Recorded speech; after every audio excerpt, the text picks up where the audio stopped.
আগামী 5 দিন আবহাওয়া কেমন থাকবে ম্যাম? আর যে লো প্রেশারটা তৈরি হয়েছিল সেইটা আপাতত এখন ঝাড়খণ্ডের উপরে রয়েছে।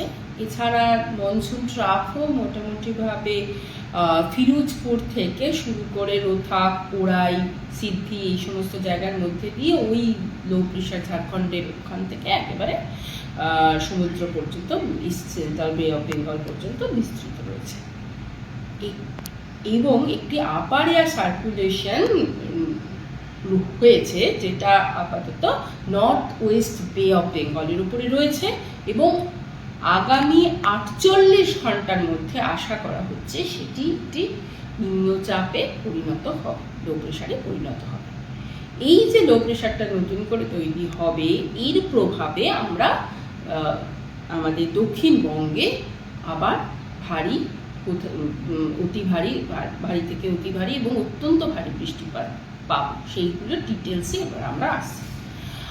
আজকে 15 তারিখ, আজকে ডে 1, 15 তারিখে ভারী বৃষ্টিপাতের সম্ভাবনা রয়েছে একেবারে কোস্টাল ডিস্ট্রিক্টগুলোতে, সেই সঙ্গে মানে east Midnapore, south 24 Pargana, West Midnapore, সেই সঙ্গে এটা কলকাতা এবং নর্থ 24 পরগনাতেও রয়েছে।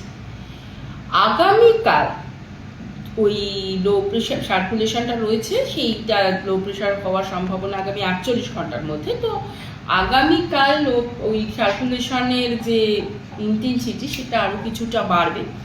তো সেই হিসেবে কোথাও কোথাও ভারী থেকে অতি ভারী বৃষ্টির সম্ভাবনা রয়েছে। সেই জেলাগুলি হলো east Midnapore, south 24 Pargana, West Midnapore. এছাড়া ভারী বৃষ্টিপাতের সম্ভাবনা থাকছে ঝাড়গ্রাম, নর্থ 24 পরগনা, বাঁকুড়া, কলকাতা, হাওড়া, হুগলি ইত্যাদি জায়গায়। এরপরে অতি ভারী থেকে অতি ভারী বৃষ্টিপাতের সম্ভাবনা আমি আরেকবার বলে নিচ্ছি কোন কোন জেলাগুলিতে। মানে 16 তারিখে east Midnapore, south 24 Pargana, West Midnapore, Jhargram. আচ্ছা, এবার আসছি 17 তারিখ। ওই দিন অত্যন্ত ভারী বৃষ্টিপাতের সম্ভাবনা থাকছে ওয়েস্ট মিদনাপুর এবং ঝাড়গ্রাম জেলাতে। এছাড়া ভারী বৃষ্টিপাতের সম্ভাবনা থাকছে তার সংলগ্ন কয়েকটি জেলা, যেমন ইস্ট মিদনাপুর, বাঁকুড়া, পুরুলিয়া ইত্যাদি জেলাতে। এছাড়া পুরো দক্ষিণবঙ্গের সমস্ত জেলাতেই ভারী বৃষ্টিপাতের সম্ভাবনা থাকছে।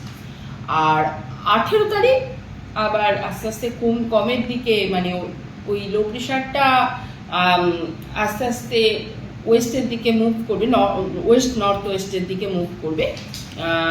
তো মানে এখনো ডিরেকশনটা বলা হয়নি অফিসিয়ালি। সরি, এই জায়গাটা আমি ঠিক আছে, আপনি বলুন, রিপিট করুন। ওই লো প্রেশারটা আস্তে আস্তে ওয়েস্টের দিকে মুভ করবে। তো সেইটা মোটামুটিভাবে পুরুলিয়া, ঝাড়গ্রাম, বাঁকুড়া, ওয়েস্ট বর্ধমান, ওয়েস্ট মিদনাপুর এই সমস্ত জেলাগুলিতে ভারী বৃষ্টিপাতের সম্ভাবনা 18 তারিখ থেকে যাচ্ছে। এবার আসছি উত্তরবঙ্গে। উত্তরবঙ্গে আপাতত প্রথম দুদিন মানে 15 এবং 16 তারিখে সেরকম কিছু মানে উল্লেখযোগ্য বৃষ্টিপাতের সম্ভাবনা নেই। এমনি কিছু কিছু জায়গায় হালকা থেকে মাঝারি বৃষ্টির সম্ভাবনা, সেই সঙ্গে বজ্রপাতেরও সম্ভাবনা থাকছে।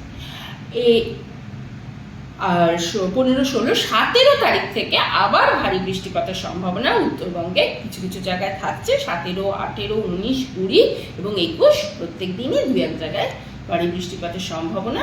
মোটামুটিভাবে পর্বত মানে হিমালয় সংলগ্ন যে 5টি জেলা, সেই জেলাগুলিতে এই সম্ভাবনা থেকে যাচ্ছে। Ma'am, Kolkata centric? কলকাতায় ভারী বৃষ্টির সম্ভাবনা মোটামুটি প্রথম 3 দিন তো থাকছেই, তারপরে হালকা থেকে মাঝারি বৃষ্টির সম্ভাবনা থেকে যাচ্ছে। 17 তারিখ কি কলকাতায় বৃষ্টি বাড়বে? হ্যাঁ, অবশ্যই, কারণ আজকে ভারী বৃষ্টির সম্ভাবনা, কালকে মানে সিস্টেমটা মুভ করবে সেই হিসেবে আরো। তবে রোজই ভারী বৃষ্টি, কলকাতায় অতি ভারী বৃষ্টির সম্ভাবনা আপাতত যা পূর্বাভাস সেই হিসেবে দেওয়া হয়নি, তবে পূর্বাভাস আবার চেঞ্জ হতে পারে। আপাতত যা পূর্বাভাস তাতে 15, 16 এবং 17-তে কলকাতাতে ভারী বৃষ্টির সম্ভাবনা।